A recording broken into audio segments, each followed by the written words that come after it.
You're listening to India Bio Speaks, your one-stop resource for science, news, and careers. Hello and welcome to our new podcast series In Conversation with a Mentor on the stories of some path-breaking mentors across the life science research community. In this series, we will talk to researchers, science managers, administrators, and entrepreneurs based in life science. We have seen excellent scientists turning into successful leaders across different fields, but we have mostly heard them talk about their work. In this series, we'll delve deeper and bring to you many untold stories about each of these mentors, stories that may have shaped them in becoming what they are today. It is the first episode of this series. Enjoy listening to In Conversation with a Mentor, and we would love to hear your feedback.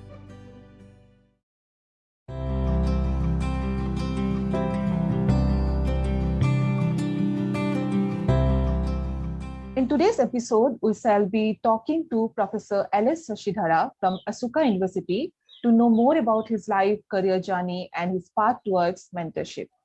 Hello, Shashi. Welcome to In Conversation with a Mentor. Thank you so much for joining us today. Thank you very much. I'm happy to be here today. Shashi, if I start talking about your achievements, I think it will be an essay. So I will quickly go over the most important ones. You are a developmental biologist and a professor at IISER Pune, and currently you are on lien to Ashoka University. You have received multiple national and international recognition. You are an associate member of the European Molecular Biology Organization and the president of the International Union of Biological Sciences. You have received a significant percentage of Indian science awards as well. So with all these recognitions and awards in your bag, when someone asks you, who are you? What do you say? Like, how do you like to define yourself? Okay. It's always a very difficult question. We always have different hats in the society, and use time we may use it in different contexts. But I think easier way to explain myself is I'm a scientist. Then I would say I'm a biologist. Then I would say I'm a researcher and a teacher. Then I would say within biology, I'm a developmental biologist trying to understand using an insect as a model system, how organs are positioned along the body axis, and what mechanisms determine the precise size and shape they attain in proportion to the body size every time a new organism is born. So, as you can make out, I'm trying to explain not only what kind of a profession I'm following, what kind of a research methodology I'm using. When I say scientist, I'm obviously using scientific methods and specific questions. So obviously, depending on the context, if I'm telling you a school kid, I may explain in a different way. If I'm explaining to another, scientist working in the similar area, I may directly get into the specifics. So it's complicated question as always in life. Yes. So in your life, was there any incident that you would like to share that changed your life entirely or impacted you heavily? A turning point in your life? Okay, always, right? Every one of us have certain, small events would have changed the path, right? And it's like this, right? You are always, going in a particular road. There's always certain forks, and when you stand in the fork, you want to know whether you want to turn left or right or go straight. Let's say it's a triangle, three-way, fork. Then sometimes you don't have a clear rationale why you want to take a particular path. Sometimes you may toss the coin simply, or certain prior experience or certain kinds of push makes you to take a particular path. In my case, I it was almost determined that I would be going to an engineering degree program, but for some silly reasons, that sometimes you can call my laziness or a silly reason, that I had already had admission to an agriculture degree program, and where I had already taken the admission, and then the engineering degree offer letter came much later, perhaps 2 weeks later, not too late. And the fact that I was already in a college and in a very nice campus, beautiful campus, agriculture Agricultural University in Dharwad. So that sort of, made me that why should I go elsewhere, because it's a beautiful campus. So I just decided to stay back. And then when I started learning genetics, cytogenetics, genetics, and evolution, that sort of changed the rest of my life, because although I pursued to some extent plant breeding and genetics in the beginning and later plant molecular biology for my PhD, but my initial interest in genetics and evolution continued to push me to explore different research topics. Particularly after my PhD, my decision to move to Drosophila genetics and developmental biology was largely because of my second year and third year undergraduate courses that I took and the fantastic teachers I had. I think, rest of the decisions that I took, where I worked, initially in Hyderabad, and why did I move from Hyderabad to Pune, all those things are all actually of lesser consequences in a way, because those decisions, everybody takes for a variety of different reasons. I think the initial path that I took, that I would be pursuing genetics, molecular biology, and evolutionary biology, was somewhat, by, you can say, simply by chance. Yeah, I know it's really a good chance for me. Maybe I was very lucky that I took that decision. Okay. Maybe we all wanted to become something else in life and later landed somewhere else, right? You are also into science administration and you are associated with many reputed organizations such as ICMR, EMBO, DBT, IUBS, and these organizations play a crucial role in shaping science policies. My next question is related to career choices and possibilities. We have seen people moving into diverse roles, however, in most cases, this transition is not very smooth. So, what changes in the system or the policies you think can improve the scenario? Okay, obviously this is the kind of issue we are all facing in Indian system, perhaps in other places too, more so in Indian system because of somewhat rigidity in the system. And when I say system, research and development system, it's not necessarily only restricted to government institutes. It's true for non-governmental organization too. There are two reasons. One is the way research is funded in this country. And the second is how big is the research and development landscape in the country, or you can call it science and technology landscape, because we are all scientists talking here. And although biology community is large, in terms of our infrastructure, in terms of funding, the level of funding is still not that big enough that we can actually quickly make career, choices and then move on to different, areas of research and development, starting from working as a scientist to collaborate, multi-institutional collaborations, and then take up different roles in this research management path. So when I was in CCMB, Center for Cell and Molecular Biology, that was the time when CSIR initiated large multi-institutional collaborative projects within the CSIR system. I was coordinating one such project across 6 different institutes. Although I was still a young scientist, the director and the director of CCMB and the director general of CSIR both sort of trusted me and had a confidence. They made me a coordinator for a very large project of close to about 30 crore rupees in those days. It was early 2000. And when I started coordinating research across very diverse CSR organizations, I realized how difficult it is to collaborate. One is because people are working on diverse topics, people are working using diverse model systems, and the governance system, although they are all part of a CSR, family, it's somewhat different in different places. And there are also personal, influence of somewhat senior people, which basically makes the system much more inflexible.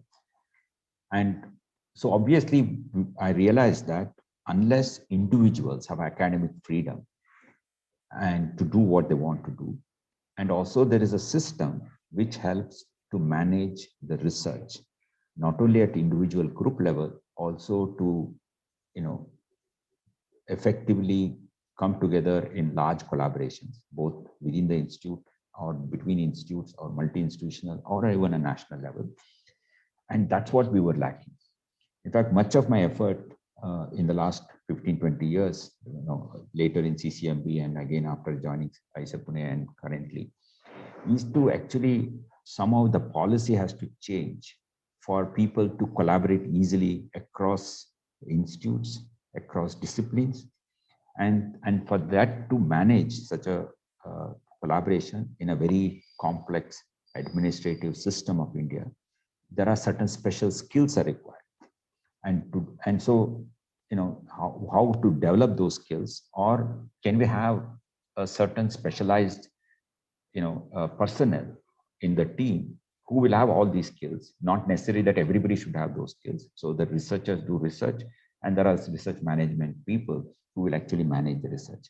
But the people at the management skills should know what the research is all about and what's the importance of the research they do, what kind of methodology they use, what kind of facilities they need. So it's not that simply managing finance and administration kind of management. It's actually a very intricate science management kind of skills. So that's where we need to change the policy in India. It is still being done, in a sort of patchy way. A few pockets, it's being done properly. A few individuals are driving this very well. India Bioscience is doing a lot of work to change the system. But we need a systemic change on all our organizations, whether DBT, DST, or ICMR, and our funding pattern should change to enable such large collaboration to happen. Because science, as you know, we have witnessed in real time during COVID time, it has to be collaborative, it has to be interdisciplinary and multidisciplinary, and any state-funded research should have such good research management program associated with actual research. So the policy should be towards that one. That's what my personal goal is, to bring such kind of policies in the system.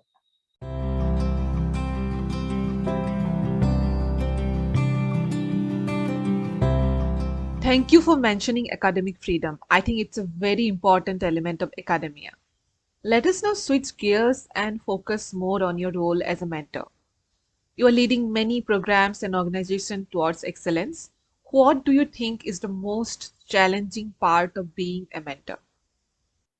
Okay, so let me call myself as a facilitator, because a mentor, leader, sometimes it's sort of too big a word. But I don't believe in leadership, because everybody should lead their own life, professional or otherwise. And the job of others should be to facilitate someone who has people in positions, whether a dean or director or vice chancellor, right?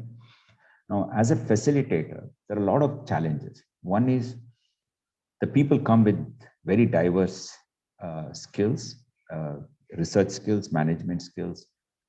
And also there are very interesting, you can call as eccentricities of people. We need to accommodate all of them. Typically very creative people are the ones who come to research, and you need to sort of, support them.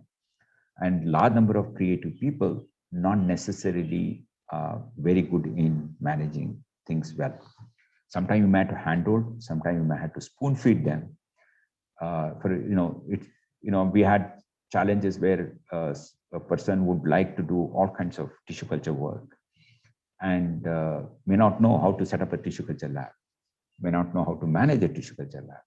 So you need to put a system in place so that the person's job is to come out with the experimental design, do actual experiments, but all the peripheral work perhaps is taken care of by the department or the institute. So otherwise you cannot actually achieve excellence. The problem in the system is you sort of let people do what they want to do, and you say you find a way to get things done. But that approach will not work. It may work in some cases. Some people are good in both in the research as well as research management, but not many people are. In fact, most people actually are not so good in research management. They learn on the job. Perhaps it may take 5 to 10 years. But a young faculty, when he or she joins the institute, as that's a time when they have to be really productive. And if they don't become productive in the first 5 to 10 years, it's actually loss to the institute, loss to the nation, loss to the humanity, that such talent is being wasted and not making full utilization of that talent. So in that context, my job has always been trying to facilitate everybody's research to an extent that people say it's my weakness, that I would actually get into micromanagement, buying the, pipettes, to setting up centrifuge, to labs, to air conditioning system, to, procurement system. So sort of give importance to the details so that the people who actually do research can actually do research more effectively, and so that the productivity increases. So as a mentor, obviously I had to sort of look aspect of research management of every individual, every faculty. That also includes how to deal with PhD students, how to, sort of set up a process in which you can get good PhD students, how to mentor PhD students, and how to set up collaborations, and also dealing with publications, how you write your response to editors, when you get some comment from the referees. So obviously you had to sort of help them at all levels. If you help them in the first 5 years, I'm sure they will take off.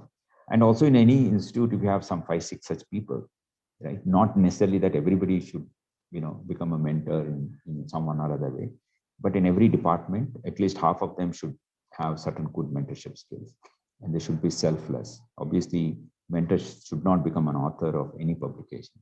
Otherwise, that mentorship will not work. You really do understand the issues a young player faces. Great to learn about that. And we often talk about success. Let's talk about the failures today. No human being is perfect, and we all make mistakes, right? So, what has been your greatest failure in life, according to you, and how did you overcome? Well, I have not overcome yet. We all make a large number of mistakes, and I keep making mistakes. There are sometimes, knowingly we make mistakes is simply because, we are unable to do any, differently. For example, it's not really mistake. You can say limitations of how you do research. For example, my own personal research is taken a backseat, and many of my PhD students may have suffered because of lack of my personal attention on their research, while I was sort of dealing with the other, institutional and at the very different national level, issues. And so that's definitely to some extent a mistake, and I still not corrected myself, although I'm trying very hard to ensure that all students at least get a good PhD, good some publications, and then have a postdoctoral positions. And beyond that, what they do is, of course, their life.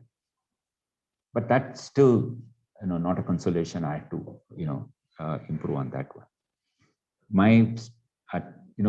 When I give a lot of importance to the details, or in management and other aspects, when it comes to actual research, one of the mistakes I always do is I don't listen to the details of others' research, including sometimes my own PhD students.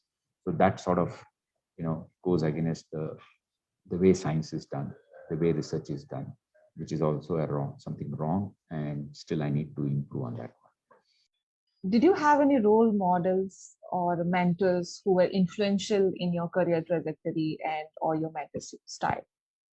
Yes, of course. I'll start with my PhD supervisor, Alison Smith. The first thing she did was to give me full freedom. Although I had not done any molecular biology until then. Molecular biology was very rare in those days, even in the Western countries. So I had not done any molecular biology, but she, asked me, just do whatever you think you can. In fact, she was periodically sort of looking at my reports, but most of the time, asked me, do your experiment. If it doesn't work, then only I'll come. If it works, it's fine, right? So that means she allowed me to make mistakes in the experiment. Second is my very first research paper in my life. It was in PNAS in 91. She made me a co-corresponding author with her, because she said, you have contributed intellectually. It's not just that you did some experiment. I did all the experimental design and ideas. So, that sort of gave me a big lesson that how to actually help other people, younger people in my life. In fact, many PhD students in my lab too have been corresponding author, sometimes a single corresponding author of their publication. I'm still following that principle in my life. Coming to, in terms of science administration management, of course, Vijay Raghavan is one role model I have, who, with whom I worked in the early, in the beginning when he was sort of evolving as a science leader in his career. He just what's called as project director of NCBS when he had just started in IISc campus in Bangalore. So I sort of saw him how he actually works and solves problems, how to deal issues, and how to improve the infrastructure of, although it was a transit campus and so forth. So that sort of helped me a lot when I was involved in setting up Aisha Pune data. And the second is the role models and the inspiring people are the ones who always confer confidence in me without even knowing what my capabilities are. So, for example, Laljit Singh of CCMB director, when most part of my time in CCMB, he was the director, and Professor K.N. Ganesh, in most part of my life in Aisha Pune, he was the director. Amazing. Professor Ganesh is amazing leader. The amount of freedom, amount of time he used to give for dealing with everybody's problems. Just listening, he used to say, you will solve 90% of the problem. When people talk to you about their problem to a senior person, a young faculty may find solution herself or himself. You don't have to even give any solutions or any suggestions. They will find for themselves, but they need a sounding board. A sounding board has to be someone with some experience. And he kept his door always open. Anybody can walk in and talk to him anytime. And for hours sometimes. He used to stay in the office until 10, 11 o'clock in the night, keep listening to the stories of all the young faculty. And that's kind of a leadership when I have not been able to achieve mentorship. So that is always an inspiring person in my life. And beyond the people with whom I worked, another person I worked is Professor D. Balasubramaniam for a very short time when he was director of CCMB. He's the one who appointed me at CCMB as a scientist. And he is the one who inspired me to work on science communication, science popularization, and so forth. Some of my interest in science communication population came from his inspiration. Yeah, there are many, of course. I've just named a few. So my last question is mentorship an acquired skill? If so, how can one hone these skills? I don't know. See, all of us have our own experience, right? We make mistakes. Sometimes by chance we are successful. And but we had to understand why something worked, why something didn't work. So self sort of, introspection is very, very important, right? And a mentor should basically introspect all the time and find which one would work, which one wouldn't work. Obviously, when we say what works and what wouldn't work in our professional life, we have to make sure that whatever we do, it should meet the highest standards of ethics and integrity, right? We're not saying somehow something works. We are not talking about that kind of a strategy here in our professional life. And higher standards of ethic integrity is the foundations of scientific profession. And if given that you follow and adhere to these ethics and integrity, and you can always introspect what are the ways in something worked and wherever it didn't work and what could have made it work, and then passing on this information to other people who are beginning to experience a professional life in research and development is important. And when you transfer this information, you have to be very honest, selfless, right? I don't think there are any other kind of skills, special skills are required, right? There's nothing like communication skills, writing skills, and you have to have a management degree or such kind of things. I think whatever we experience, and that experience had to be transferred, uh, you know, without any inhibition. You can also tell them, what didn't work for you and where you have made mistakes, and that's important as a mentor. Otherwise, it won't work.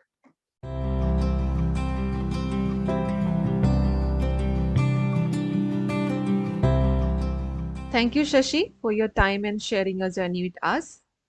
Your journey will inspire many, and your insights on some of the very common yet confusing topics will help people to see and understand the road ahead with much more clarity. Thank you. Thank you very much for this opportunity. I just blabbered. I don't think people should take my word, as an advice. It's just that, if it is interesting, they should listen to. I think you touched upon many important topics, and people should listen to you seriously. All right, this is the end of the podcast. Thank you all for listening to India Bio Speaks in Conversation with a Mentor. We look forward to receiving your comments and feedbacks. Thank you all.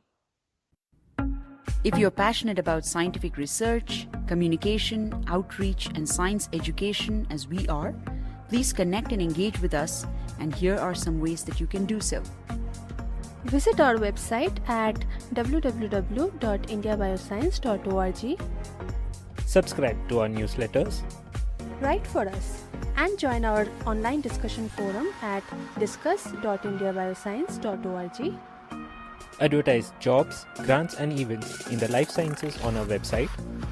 And feel free to contact us anytime at hello@indiabioscience.org. Until next time, enjoy your science and stay engaged to enable change.